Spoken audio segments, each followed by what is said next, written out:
السلام علیکم ورحمۃ اللہ وبرکاتہ۔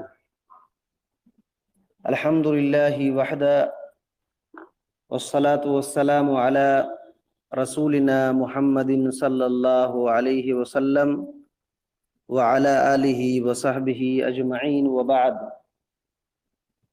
قال اللہ سبحانہ وتعالی وَنَضَعُ الْمَوَازِينَ الْقِسْطَ لِيَوْمِ الْقِيَامَةِ فَلَا تُظْلَمُ نَفْسٌ شَيْئًا وَإِنْ كَانَ مِثْقَالَ حَبَّةٍ مِّنْ خَرْدَلٍ آتَيْنَا بِهَا وَكَفَى بِنَا حَاسِبِينَ۔ تمام قسم کی تعریف، توصیف، کبریائی، بڑائی اور بزرگی اللہ تعالیٰ ہی کے لیے لائق اور زیبا ہے، اور تمام نبیوں، رسولوں، پیغمبروں پر اللہ تعالیٰ کی رحمتیں، برکتیں نازل ہوں، خاص کر کے ہمارے آخری نبی جناب محمد الرسول اللہ صلی اللہ علیہ وسلم پر، جن کے ذریعے سے ہم کو صحیح دین، روشن طریقہ معلوم ہوا ہے۔ میرے بھائی اور بزرگوں، دوستوں، ہم سبھی کو معلوم ہے کہ ہم لوگ اللہ کے فضل و کرم سے امام احمد بن حنبل رحمۃ اللہ علیہ کی کتاب اصول السنہ پڑھ رہے ہیں، اور ہماری بات چل رہی تھی میزان کے بارے میں کہ قیامت کے دن اللہ تعالیٰ ترازو قائم کرے گا، میزان قائم کرے گا، اس میں خود بندے تولے جائیں گے، بندوں کے اعمال تولے جائیں گے، اور اسی طریقے سے اعمال کے رجسٹر، دفتر تولے جائیں گے۔ امام احمد بن حنبل رحمۃ اللہ علیہ نے فرمایا تھا الایمان بالمیزان یوم القیامہ، کہ قیامت کے دن میزان پر ایمان لانا، جیسا کہ حدیث میں آیا ہے کہ قیامت کے دن ایک بندے کو تولا جائے گا تو اللہ رب العالمین کے نزدیک اس کا وزن ایک مچھر کے پر کے برابر بھی نہیں ہوگا، اور بندوں کے اعمال بھی تولے جائیں گے جیسے کہ صحیح احادیث میں آیا ہے۔ تو اس پر ایمان لانا ہے، اس کی تصدیق کرنا ہے۔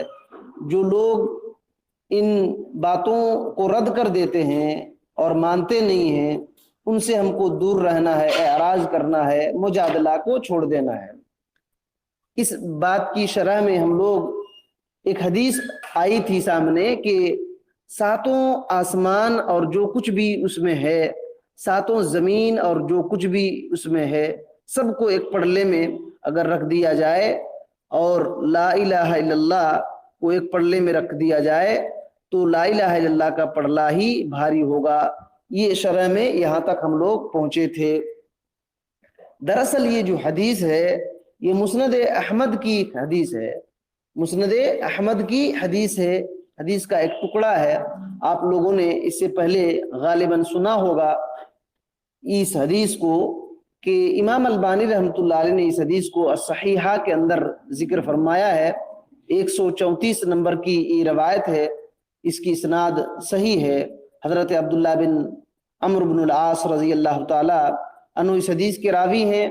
نبی کریم صلی اللہ علیہ وسلم نے فرمایا کہ اللہ کے نبی حضرت نوح علیہ السلام کی جب وفات کا وقت آیا تو اپنے بچے سے نصیحت کیا اور کہا کہ میں تم کو نصیحت کرتا ہوں، دو باتوں کا حکم دیتا ہوں اور دو چیزوں سے روکتا ہوں۔ میں تم کو لا الہ الا اللہ پڑھنے کا حکم دیتا ہوں کہ لا الہ الا اللہ پڑھتے رہنا، اور اسی وقت حضرت نوح علیہ السلام نے یہ کہا تھا کہ فَإِنَّ السَّمَاوَاتِ السَّبْعَ وَالْأَرْضِينَ السَّبْعَ، کہ اگر ساتوں آسمان اور ساتوں زمین ایک پڑلے میں رکھ دیا جائے اور لا الہ الا اللہ ایک پڑلے میں رکھ دیا جائے تو لا الہ الا اللہ کا پڑلا بھاری ہوگا۔ تو حضرت نوح علیہ السلام نے اپنے بچے کو یہ وصیت کیا تھا، اور یہ تو حکم دیا تھا کہ اس کو پڑھتے رہنا، اور دوسرا حکم یہ تھا کہ سبحان اللہ و بحمدہ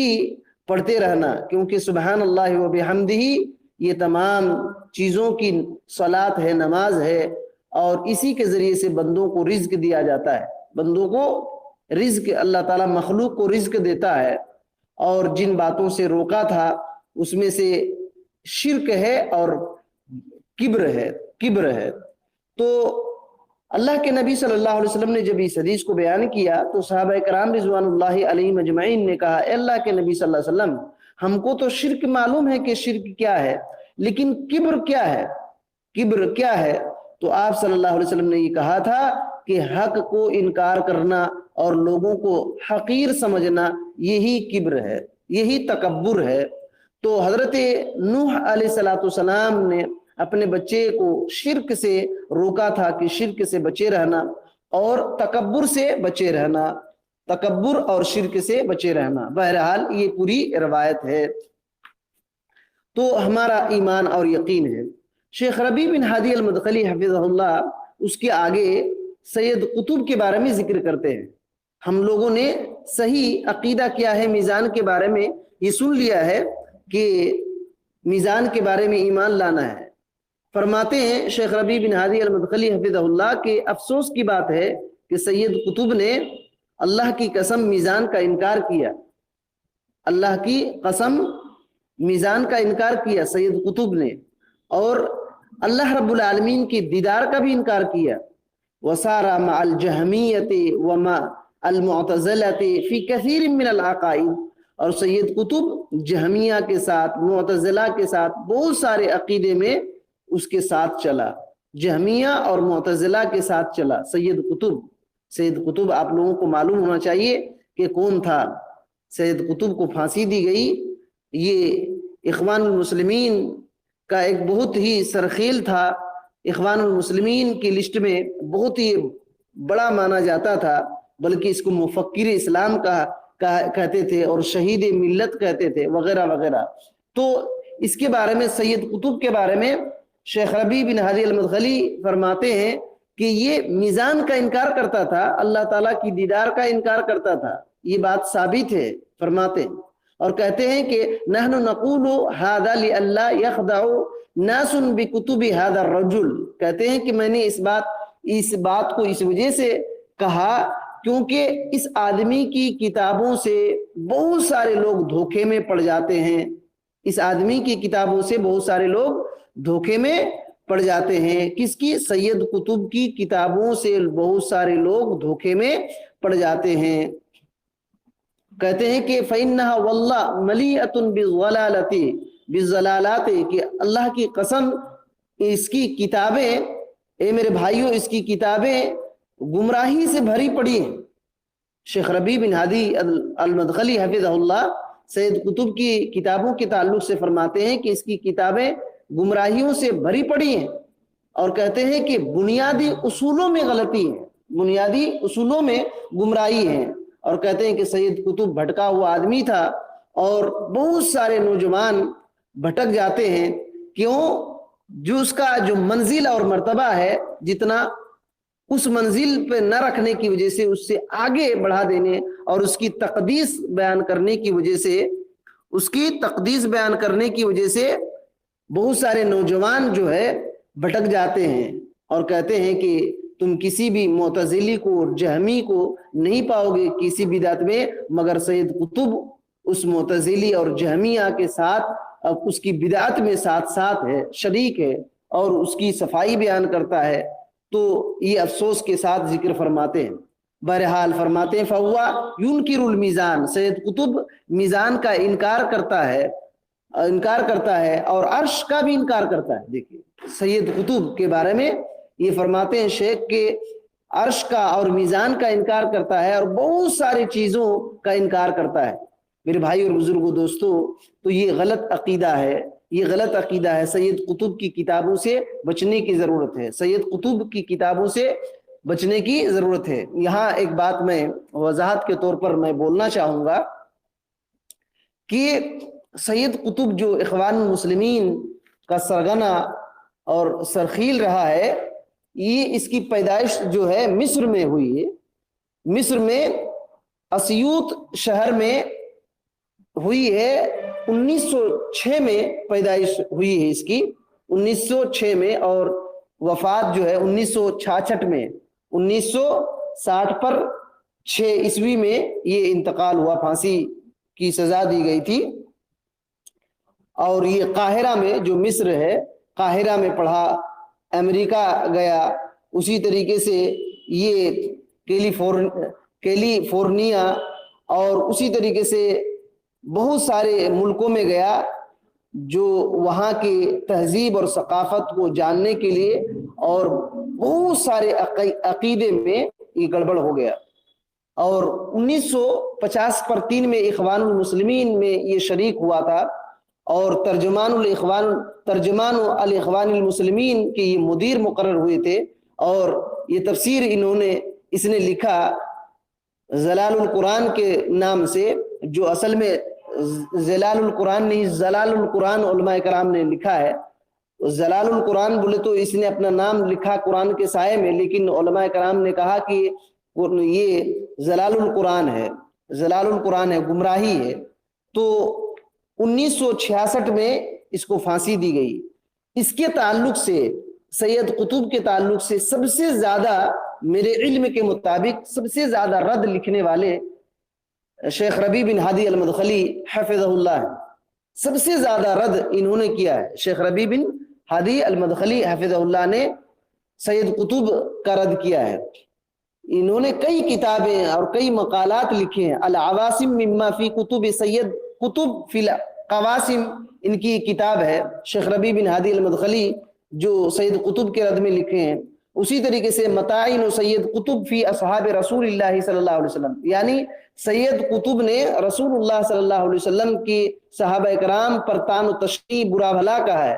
بہت سارے صحابہ کرام کو برا بھلا کہا ہے۔ مثال کے طور پر حضرت عثمان رضی اللہ تعالیٰ عنہ کے بارے میں غلط بیانی سے کام لیا۔ اسی طریقے سے امیر معاویہ رضی اللہ تعالیٰ عنہ کے بارے میں بہت سارے غلط بیانی کیا۔ اسی طریقے سے ابو سفیان رضی اللہ تعالیٰ عنہ کے بارے میں بہت سارے الٹی سیدھی باتیں اس نے لکھا ہے، اور کئی مقالات شیخ ربیع بن ہادی المدخلی حفظہ اللہ نے ذکر فرمایا ہے، لکھا ہے۔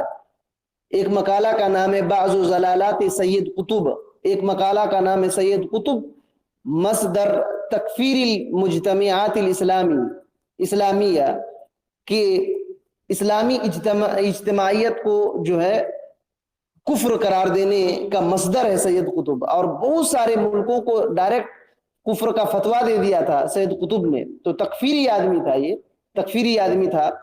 اور اسی طریقے سے کئی مقالے، 8-10 مقالے اور کئی کتابیں شیخ ربیع بن ہادی المدخلی نے سید قطب کے رد میں لکھے ہیں، اور اس کے کئی خطرناک عقیدے تھے۔ میں 2-4 عقیدے کی طرف اشارہ کر دینا چاہتا ہوں تاکہ سب کو فائدہ ہو جائے اور اس کی کتابوں سے بچیں۔ اس کا جو عقیدہ تھا، حضرت موسیٰ علیہ السلام پر کئی مذاق والے کلمات بھی لکھا ہے اس نے۔ موسیٰ علیہ السلام کے بارے میں کئی استہزائیہ کلمات بھی اس نے لکھا ہے۔ موسیٰ علیہ السلام اتنے بڑے پیغمبر ہیں، کسی بھی پیغمبر کو برا بھلا کہنا یہ صحیح بات نہیں ہے، یہ گمراہی کی دلیل ہے۔ اسی طریقے سے خلیفہ حضرت عثمان بن عفان رضی اللہ تعالی عنہ اور ان کے زمانے میں، ان کے دور خلافت میں جو صحابہ کرام تھے، ان کے بارے میں بہت برا بھلا کہا ہے۔ یہ شیخ ربیع بن ہادی المدخلی حفظہ اللہ نے اپنے مقالے کے اندر ذکر فرمایا۔ بعض زلالات سید قطب ان کا ایک مقالہ ہے، اس کے اندر ان سب باتوں کو انہوں نے ذکر کیا ہے۔ اسی طریقے سے القول بالحلول و وحدت الوجود، یہ حلول کے عقیدہ رکھتا تھا، وحدت الوجود کا عقیدہ رکھتا تھا۔ آپ کو پتا ہونا چاہیے کہ سید قطب حلول کا عقیدہ رکھتا تھا۔ حلول بولے تو ہر چیز میں اللہ تعالیٰ گھسا ہوا ہے، نعوذ باللہ من ذالک۔ اور وحدت الوجود یعنی تمام چیزیں اللہ تعالیٰ ہی ہیں، جو ایک صوفیانہ عقیدہ، اور بہت سارے علماء کرام نے کہا کہ یہ یہود اور نصارہ سے بھی خطرناک عقیدہ ہے۔ وحدت الوجود کا اور حلول کا عقیدہ وہ سید قطب کا عقیدہ تھا۔ اسی طریقے سے وحدت ادیان کا عقیدہ تھا۔ وحدت ادیان بولے تو تمام دین ایک ہی ہے، تمام دین ایک ہی ہے، اسلام ہو، عیسائیت ہو، نصرانیت ہو، ہندوازم ہو، بدھزم ہو، یہ سب ایک ہی چیز ہے۔ وہ بھی اللہ کو مانتے ہیں، ہم مسلمان بھی اللہ کو مانتے ہیں، تمام دین ایک برابر ہیں۔ یہ وحدت الادیان، یہ کفریہ عقیدہ ہے، یاد رکھیے کفریہ عقیدہ ہے۔ اللہ رب العالمین کے بارے میں بہتان عظیم ہے، کوئی آدمی اگر تمام دین کو برابر مانتا ہو اور ایک دین وحدت ادیان کے قائل ہو تو سمجھ لیجئے کہ وہ اللہ رب العالمین پر بہتان، نبی کریم صلی اللہ علیہ وسلم پر بہتان، تمام پیغمبروں پر بہتان باندھ رہا ہے، کیونکہ اگر ایک ہی ہوتا تو تمام پیغمبر آنے کی کیا ضرورت تھی، کتابیں نازل کرنے کی کیا ضرورت تھی، اللہ رب العالمین کیوں نبیوں کو بھیجتا، کتابیں کیوں نازل کرتا؟ تو یہ بہت خطرناک عقیدہ تھا یہ وحدت ادیان کا۔ اسی طریقے سے تعطیل کا عقیدہ تھا، یعنی اسماء و صفات جو ہے اللہ رب العالمین کی صفات، اس کا بھی وہ انکار کیا کرتا تھا، بہت سارے اللہ تعالیٰ کی صفات کا انکار کرتا تھا۔ اور اللہ رب العالمین کی جو دیدار ہے قیامت کے دن آخرت میں جو مومن لوگ دیکھیں گے، اس کا بھی انکار کرتا تھا سید قطب۔ تو ان باتوں کو شیخ ربیع بن ہادی المدخلی حفظہ اللہ نے ذکر فرمایا ہے، اور سید قطب نے اپنی کتاب میں یہ بھی لکھا ہے کہ اسلام جو ہے، اسلام اور کمیونزم اور مسیحیت یہ کوئی اس میں ایک برابر ہے، اسلام، عیسائیت اور کمیونزم یہ جو ہے برابر ہے، اور بلکہ اس کو ایک دوسرے کے ساتھ دیتے ہیں۔ تو اس کے جواب میں شیخ ربیع بن ہادی المدخلی نے یہ کہا تھا کہ نقول له ان المسیحیہ دین مبدل مغیر من جہت احبارہم و رہبانہم، کہ ہم کہتے ہیں کہ مسیحیت جو عیسائیت ہے یہ تو بدلا ہوا دین ہے، اور ان کے جو عیسائیت کے احبار تھے، جو ان کے پوپ تھے، ان کے رہبان تھے، عالم تھے، انہوں نے عیسائیت کو بدل دیا ہے، اور جو شیوعیت ہے یعنی کمیونزم میں جو ہے یہ تو باطل دین ہے، اس کی کوئی بنیاد ہی نہیں ہے، یہ آسمانی دین تو ہے ہی نہیں ہے، یہ آسمانی دین نہیں ہے۔ اور اسلامی دین کیا ہے؟ من اللہ عز و جل منزل من عنده، کہ اللہ تعالیٰ کی طرف سے نازل کیا ہوا یہ دین اسلام ہے۔ تو دونوں میں برابری کیسے ہو سکتی ہے اور دونوں ایک کیسے ہو سکتے ہیں؟ کہتے ہیں کہ یہ چیز جو ہے باطل ہے، سید قطب کی یہ باطل عقیدے تھے۔ اسی وجہ سے میرے بھائی اور بزرگوں دوستو، یہ باطل عقیدے سے بچنے کی ضرورت ہے۔ اس کا عقیدہ اعتزال کا عقیدہ تھا، عقل پرستی کا عقیدہ تھا، عقل پرستی کا عقیدہ تھا سید قطب کا۔ تو سید قطب کی کتابوں سے پرہیز کرنے کی ضرورت ہے۔ تو بہرحال شیخ ربیع بن ہادی المدخلی نے سید قطب کا رد کیا ہے۔ ہماری بات چل رہی تھی میزان کے تعلق سے، تو میں ایک چیز یہاں کچھ حدیث کو ذکر کر دینا چاہوں گا میزان کے تعلق سے، تاکہ اور بات واضح ہو جائے۔ شیخ ربیع بن ہادی المدخلی حفظہ اللہ کی جو شرح میں بات آئی ہے یہاں تک ختم ہو جاتی ہے۔ کچھ فائدے کی بات میں بیان کر دیا، اور آگے کچھ اور چیزیں وضاحت کر دے رہا چاہتا ہوں میں، تاکہ بات پوری واضح ہو جائے۔ حضرت نواس بن سمعان رضی اللہ تعالی عنہ کی ایک روایت ہے ابن ماجہ کے اندر، اللہ کے نبی صلی اللہ علیہ وسلم نے فرمایا کہ ما من قلب الا بین اصبعین من اصابع الرحمن ان شاء اقامہ وان شاء ازاغہ، وکان رسول اللہ صلی اللہ علیہ وسلم یقول یا مثبت القلوب ثبت قلوبنا علی دینک، وقال الميزان بيد الرحمن يرفع اقواما ويخفض آخرین الى یوم القیامہ۔ فرماتے ہیں حضرت نواس بن سمعان رضی اللہ تعالی عنہ کہ نبی کریم صلی اللہ علیہ وسلم نے فرمایا ہر شخص کا دل اللہ تعالیٰ کی دونوں انگلیوں کے درمیان ہے۔ ہر شخص کا دل، ہر آدمی کا دل اللہ رب العالمین کی انگلیوں میں سے دو انگلیوں کے درمیان ہے۔ اگر وہ چاہے تو اسے حق سے انحراف کر دیتا ہے، حق سے ہٹا دیتا ہے، اگر کسی کو چاہے تو اسی حق پر قائم رکھتا ہے۔ یہ اللہ تعالیٰ کی مرضی ہوتی ہے۔ اللہ اکبر۔ اسی وجہ سے فرماتے ہیں کہ نبی کریم صلی اللہ علیہ وسلم یہ دعا کیا کرتے تھے، یا مثبت القلوب ثبت قلوبنا علی دینک، اے دلوں کو ثابت رکھنے والے ہمارے دلوں کو تیرے دین پر ثابت کر دے، جما دے۔ تو ہمیں بھی یہ دعا کرنے کی ضرورت ہے۔ نبی کریم صلی اللہ علیہ وسلم نے اسی حدیث کے اندر یہ فرمایا المیزان بید الرحمن، کہ میزان رحمان کے ہاتھوں میں ہے، میزان رحمان کے ہاتھ میں ہے۔ اور کہتے ہیں یرفع اقواما، کہ الرحمن جو اللہ رب العالمین ہے کسی قوم کو بلند کر دیتا ہے اور کسی قوم کو قیامت تک اس کو نیچا کر دیتا ہے، پست کر دیتا ہے۔ اسی کے ہاتھ میں میزان ہے، اسی کے ہاتھ میں میزان ہے۔ تو میزان کے بارے میں یہ حدیث ہے ابن ماجہ کے اندر۔ سلسلہ صحیحہ کی ایک روایت ہم پڑھ لیتے ہیں اور اس کے بعد آگے بڑھتے ہیں۔ حضرت سلمان فارسی رضی اللہ تعالی عنہ اس حدیث کے راوی ہیں۔ نبی علیہ الصلوۃ والسلام نے فرمایا یوضع المیزان یوم القیامہ فلو وزن فیہ السماوات والارض لا وسعت۔ سلسلہ صحیحہ کی حدیث نمبر 940 پر 1 میں یہ روایت موجود ہے۔ آپ صلی اللہ علیہ وسلم نے فرمایا کہ قیامت کے دن میزان کو رکھا جائے گا، اگر اس میزان میں آسمان اور زمین کو تولا جائے پھر بھی گنجائش باقی رہے گی، پھر بھی گنجائش باقی رہے گی۔ میزان میں آسمان اور زمین کو تولا جائے، رکھ دیا جائے، پھر بھی گنجائش باقی رہے گی، یعنی جگہ اور باقی رہے گی۔ آسمان اور زمین رکھ دینے سے میزان بھر نہیں جائے گا۔ تو اس وقت فرشتے کہیں گے قیامت کے دن یا ربی لمن یزن ھذا، اے ہمارے رب یہ کس کا وزن ہوگا؟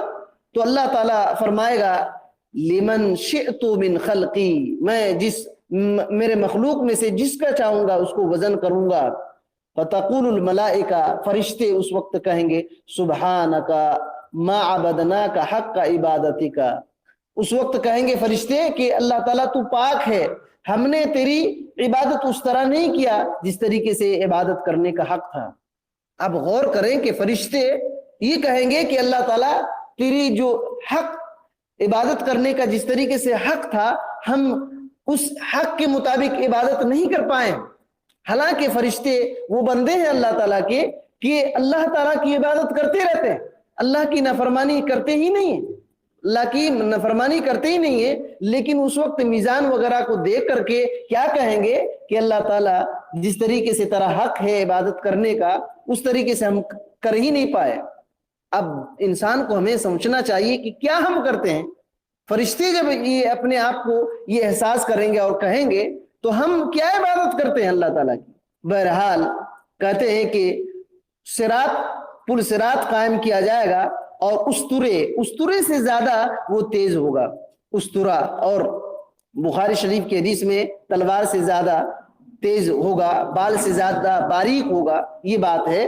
فرشتے کہیں گے کہ اللہ تعالیٰ تو اس پل صراط سے کس کو گزارے گا؟ تو اللہ رب العالمین کہے گا کہ میں اپنے بندوں میں سے، اپنے مخلوق میں سے جس کو چاہوں گا اس میں سے گزاروں گا۔ تو پھر فرشتے یہ کہیں گے سبحانک ما عبدناک حق عبادتک، فرشتے کہیں گے تو پاک ہے، ہم نے تیری عبادت کے حق کے بقدر اس کے مطابق عبادت نہیں کر پائے۔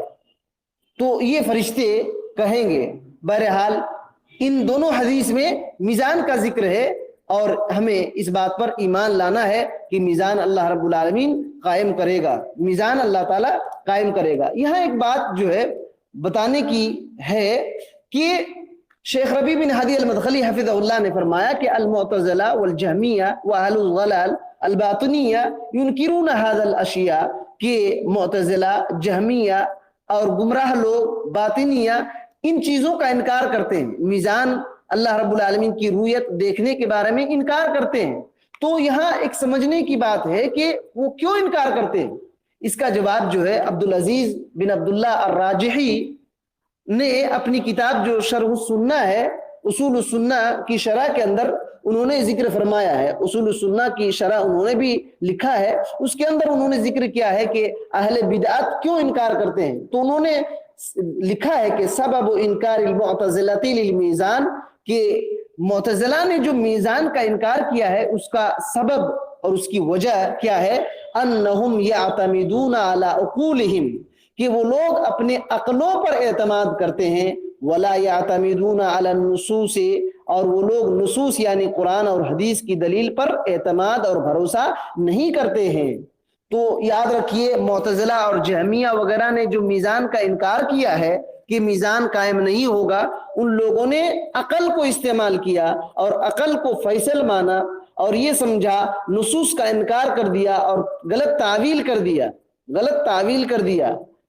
اور انہوں نے کیا کہا؟ انہوں نے کہا، معتزلہ نے، جہمیہ وغیرہ نے کہا کہ لیس هناك میزان حسی ابدا انما النصوص التي فيها اثبات المیزان المراد بها على عدل، کہ وہاں میزان قائم نہیں ہوگا، اور جن نصوص میں میزان کا اس بات ہے اس سے مراد عدل ہے، انصاف ہے، عدل اور انصاف ہے، میزان ترازو نہیں ہے۔ اللہ رب العالمین میزان کا محتاج نہیں ہے۔ معتزلہ نے کہا واللہ لا یحتاج الی المیزان، کہ اللہ تعالیٰ واللہ لا یحتاج الی المیزان، کہ اللہ تعالیٰ میزان اور ترازو کا محتاج نہیں ہے۔ میزان اور ترازو کے محتاج کون لوگ ہیں؟ بقال لوگ ہیں، سبزی بیچنے والے وغیرہ اس کے محتاج ہیں۔ اللہ تعالیٰ کو اس کی ضرورت نہیں ہے، اور اللہ رب العالمین اعمال کو تولنے کے لیے ضرورت نہیں ہے کہ وہ میزان قائم کرے۔ یہ معتزلہ نے کہا، بلکہ ان لوگوں نے اتنا رد کیا عقل کو آگے رکھا اور غلو کیا عقل کے بارے میں۔ سورہ اسراء کی جو 15ویں آیت ہے وَمَا كُنَّا مُعَذِّبِينَ حَتَّى نَبْعَثَ رَسُولًا، اللہ تعالیٰ نے کہا کہ ہم اس وقت تک کسی قوم کو عذاب نہیں دیتے جب تک کہ کسی رسول کو بھیج نہیں دیتے۔ تو ان لوگوں نے کہا کہ رسول سے مراد یہاں عقل ہے، یہاں رسول سے مراد عقل ہے، یعنی ہم اس قوم کو عذاب نہیں دیتے یہاں تک کہ عقل دے دیتے ہیں، عقل مند جب ہو جاتے ہیں تب اگر کوئی اس کی کسی بات کا انکار وغیرہ کرتے ہیں تو عذاب دیتے ہیں، اور رسول سے مراد عقل مان لیا۔ یہ شیخ عبدالعزیز بن عبداللہ الراجحی نے اس بات کو ذکر کیا ہے کہ ان لوگوں نے عقل پرستی میں اتنا آگے بڑھ گئے اور غلو کیے کہ رسول سے مراد عقل کو لے لیے، تو یہ عقل کو دخل دینے کی وجہ سے ان لوگوں نے میزان کا انکار کر دیا۔ بہت سارے لوگ ان کے اصولوں سے دھوکہ کھا جاتے ہیں۔ یاد رکھیے یہ جو ہے معتزلہ، ان کے 5 بنیادی اصول ہیں۔ آپ لوگوں کو علم کے لیے ایک جانکاری کے لیے میں بول دیتا ہوں، ان لوگوں کے اصول 5 بنیادی اصول ہیں۔ ایک التوحید، اور دوسرا العدل، اور تیسرا منزلۃ بین المنزلتین، اور چوتھا انفاذ الوعید، اور 5واں امر بالمعروف اور نہی عن المنکر۔ یہ 5 بنیادی اصول معتزلہ کے نزدیک ہے۔ آپ لوگ سمجھ رہے ہیں کہ کتنا بہترین اصول ہے۔ 5 توحید آپ سن کر کے خوش ہو جا رہے ہیں کہ واہ، توحید اصول ہے ان کا 5 اصول، لیکن یاد رکھیے توحید سے مراد ان کے نزدیک کیا ہے؟ معتزلہ کے نزدیک توحید سے مراد کیا ہے؟ یہ لوگ توحید سے مراد یہ لیتے ہیں اللہ رب العالمین کی صفات کا انکار کرنا، اللہ رب العالمین کی صفات کا انکار کرنا۔ یہ لوگ اللہ تعالیٰ کی صفات کا انکار کرتے ہیں، قرآن کو مخلوق مانتے ہیں، اللہ رب العالمین کے دیکھنے کا انکار کرتے ہیں۔ اسی کو یہ لوگ توحید سمجھتے ہیں، اور عدل سے مراد ان لوگوں کا کیا ہے؟ تقدیر کا انکار کرنا۔ عدل کے اندر تقدیر کے جھٹلانے کو بھی یہ لوگ شامل کر دیتے ہیں، اور میزان کا انکار بھی میزان کا انکار کرتے ہیں اور اس سے مراد عدل لیتے ہیں، اور کہتے ہیں کہ میزان حسی جو ترازو کے 2 پڑلے وغیرہ ہوتے ہیں اس کا یہ لوگ انکار کرتے ہیں۔ اور یہ جو اصول بنا کر رکھے ہیں منزلۃ بین المنزلتین، اس کا کیا مطلب ہے معلوم ہے؟ ان کا کہنا یہ ہے کہ جو آدمی کوئی کبیرہ گناہ کرے، یعنی جھوٹ بولے، زنا کرے، شراب پیے وغیرہ، جو کبیرہ گناہ ہے، امام ذہبی رحمۃ اللہ علیہ نے ایک کبیرہ گناہ کون سے ہیں اس پر ایک کتابی لکھے ہیں، اگر ہو سکے تو اس کتاب کو پڑھ لیں۔ تقریباً 70 سے زیادہ انہوں نے کبیرہ گناہ کو گنایا ہے۔ بہرحال تو معتزلہ کا کہنا ہے کہ جو آدمی کبیرہ گناہ کر لیتا ہے وہ منزلت بین المنزلتین ہو جاتا ہے، یعنی نہ مسلمان ہے نہ کافر ہے، بیچ میں لٹکا ہوا ہے، لیکن آخر میں جہنم ہی جائے گا، ہمیشہ جہنم ہی میں جائے گا۔ اس کو مسلمان بھی نہیں کہیں گے، کافر بھی نہیں کہیں گے، اور مر جائے گا تو وہ ہمیشہ کے لیے جہنم میں چلا جائے گا۔ لیس بمسلم ولا کافر، اسی کو کہتے ہیں منزلۃ بین المنزلتین، منزلۃ بین المنزلتین۔ کبیرہ گناہ کرنے والے کو نہ مسلمان کہتے ہیں نہ کافر کہتے ہیں، یہ کتاب اور سنت کے خلاف بات ہے، یہ کتاب اور سنت کے خلاف بات ہے، یہ ان کا ایک اصول ہے۔ اسی طریقے سے ایک اصول ان کا کیا ہے؟ انفاذ الوعید، وعید کو نافذ کرنا، وعید کو نافذ کرنا۔ یہ لوگ کہتے ہیں کہ گناہگار کے لیے کوئی شفاعت ہی نہیں ہوگا، انفاذ الوعید کا یہی معنی ہے کہ گناہگار کے لیے کوئی شفاعت نہیں ہوگا۔ حالانکہ ہمارا عقیدہ کیا ہے کہ جو اہل توحید ہوں گے جہنم میں ڈال دیے جائیں گے، ان کے دل میں رائے کے دانے کے برابر بھی ایمان ہوگا، تو شفاعت کے ذریعے سے وہ جہنم سے نکالے جائیں گے، شفاعت کے ذریعے سے جہنم سے نکالے جائیں گے، کیونکہ اہل توحید بھی گناہگار ہو سکتے ہیں، گناہ کر سکتے ہیں، اہل توحید بھی گناہگار ہو سکتے ہیں، شرک کے علاوہ چھوٹی چھوٹی غلطیاں بڑے گناہ بھی کر سکتے ہیں، جھوٹ، اہل توحید بھی کبھی کبھی غلطی سے جھوٹ بول دیا کرتے ہیں۔ تو اس طریقے سے ان کا کہنا ہے کہ معاصی جو گناہگار ہیں وہ شفاعت سے وہ محروم ہو جائیں گے، شفاعت کی نفی کرتے ہیں۔ اور امر بالمعروف اور نہی عن المنکر کا ان کا کیا مطلب ہے معلوم ہے؟ اللہ اکبر، یہ سب چیزیں نہ جاننے کی وجہ سے بہت سارے لوگ گمراہ ہو جاتے ہیں۔ امر بالمعروف اور نہی عن المنکر کا مطلب ان کے نزدیک، معتزلہ کے نزدیک یہ ہے کہ اجازوا الخروج علی ائمۃ الجور بالسیف، کہ ظالم بادشاہ کے خلاف تلوار سے خروج کرنا جائز سمجھتے ہیں۔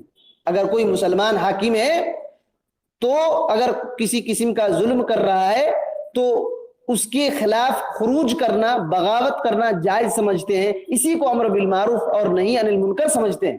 جبکہ ہمارا سلفی عقیدہ، سلف صالحین کا عقیدہ یہ ہے کہ اگر کوئی مسلمان بادشاہ ہے، ظالم ہے، حاکم ہے، پیٹ پر کوڑا مار رہا ہے، پھر بھی اس کے خلاف بغاوت نہیں کریں گے۔ یہ خوارج کا عقیدہ ہے، یہ خوارج کا عقیدہ ہے، اس کے خلاف خروج کرنا تو معتزلہ اور خوارج کے یہ عقائد میں سے ہے۔ بہرحال تو میزان کے تعلق سے بہت اہم باتیں ہو گئی۔ ایک بات میں ضرور وضاحت کرنا چاہوں گا تاکہ بات مکمل ہو جائے، سمجھنے میں آسانی ہو۔ کوئی اگر اعتراض کرے کہ اعمال کو کیسے تولا جائے گا، یہ تو پکڑنے میں نہیں آتا، دکھائی نہیں دیتا ہے، تو شیخ صالح عثیمین رحمۃ اللہ علیہ کی کتاب العقیدۃ الواسطیہ کی شرح اگر پڑھ لیں گے تو آپ کو بہت ساری چیزیں اس کے تعلق سے معلوم ہو جائے گی۔ اور الحمدللہ اس مسجد میں اور درس ہوا ہے العقیدۃ الواسطیہ کا، اور وہ کتاب مکمل ہوئی ہے شیخ صالح عثیمین رحمۃ اللہ علیہ کی شرح سے فائدہ اٹھاتے ہوئے۔ اگر کوئی سننا چاہے تو اس کی طرف رجوع کرے، اس کے آڈیوز وغیرہ بھی یہ نشر کیے گئے ہیں، پھیلائے گئے ہیں، بہت سارے لوگوں نے سنا بھی ہے۔ تو اس میں ایک بات یہ ہے کہ شیخ صالح عثیمین رحمۃ اللہ علیہ نے بہت بہترین ایک جواب دیا تھا کہ اللہ تعالیٰ اس بات پر قادر ہے کہ اعمال کا جسم بنا دے۔ اللہ تعالیٰ اس بات پر قادر ہے۔ اگر کوئی اعتراض کرے کہ اعمال کیسے تولے جائیں گے، کوئی نماز کو تو دیکھ نہیں پاتا ہے، پکڑ نہیں پاتا ہے، وغیرہ وغیرہ، کوئی اعتراض اگر کسی کے دل میں ہوگا کہ اعمال کو کیسے تولا جائے گا، تو انہوں نے جواب دیا کہ اللہ تعالیٰ اس بات پر قادر ہے کہ اعمال کو جسم بنا دے۔ جو اللہ تعالیٰ موت کو جسم بنا سکتا ہے، موت کو، جیسے کہ بخاری شریف کی ایک حدیث ہے 4730 کے اندر ایک روایت ہے، آپ صلی اللہ علیہ وسلم نے کیا فرمایا کہ یجاء بالموت یوم القیامہ، قیامت کے دن موت کو لایا جائے گا۔ کیسے؟ وہ میڈھا کی شکل میں، چتکبڑا میڈھا، یعنی سفید اور کالا جو رنگ ملا ہوا رہتا ہے تو اسی کو کہتے ہیں۔ تو اسی طریقے سے میڈھا لایا جائے گا اور جنت اور جہنم کے بیچ میں لایا جائے گا، اور جنتی لوگوں سے کہا جائے گا یا اہل الجنہ هل تعرفون هذا، اے جنتی لوگوں کیا تم لوگ اس کو جانتے ہو؟ تو وہ کہیں گے کہ نام، ہم لوگ جانتے ہیں، هذا الموت، یہ تو موت ہے۔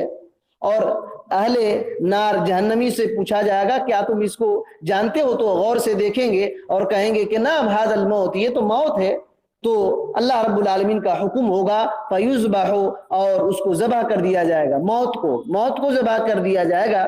اور جنتی لوگوں سے کہا جائے گا کہ خلود فلا موت، ہمیشہ ہمیش جنت میں رہو، موت نہیں آئے گی۔ اور جہنمی لوگوں سے کہا جائے گا ہمیشہ ہمیش رہو، اس میں موت نہیں آئے گی۔ تو شیخ صالح عثیمین رحمۃ اللہ علیہ فرماتے ہیں کہ اللہ تعالیٰ جو قادر ہے موت کو جسم بنانے پر، تو اللہ رب العالمین اس بات پر قادر ہے کہ وہ اعمال کو تولے گا۔ جسم بنا دے گا اور تولے گا، جسم بنا دے گا اور تولے گا۔ تو اس بات میں کسی کو شک نہیں ہونا چاہیے، قرآن اور سنت میں جو باتیں آئی ہوئی ہیں اس میں ذرہ برابر بھی شک نہیں ہونا چاہیے، اس پر ایمان لانا چاہیے، یقین رکھنا چاہیے۔ اور ایسے لوگ جو میزان کا انکار کرتے ہیں اور رد کرتے ہیں ان سے اعراض کرنا چاہیے، دور رہنا چاہیے، ان سے بحث مباحثہ مناظرہ وغیرہ سے بچنے کی ضرورت ہے، اور مناظرہ وغیرہ کے تعلق سے پہلے بات گزر چکی ہے۔ انشاءاللہ پھر باتیں ہماری آئیں گی۔ اللہ رب العالمین سے دعا کرتے ہیں کہ اللہ تعالی ہمیں سلف صالحین کی عقیدے کو سیکھنے سمجھنے اور اسی پر چلنے کی توفیق دے، ہر قسم کی گمراہی، بدعات، خرافات، رسم و رواج سے اللہ تعالی ہمارے ایمان کو بچا کر رکھے، ہمیں محفوظ فرما لے، اور ہمارے نسلوں کو بھی سلف کے عقیدے کو سیکھنے، آئندہ آنے والی نسلوں کو سلف کے عقیدے کو سیکھنے، دلچسپی لینے اور اس پر عمل کرنے، اسی پر چلنے کی توفیق دے۔ آمین۔ السلام علیکم ورحمۃ اللہ وبرکاتہ۔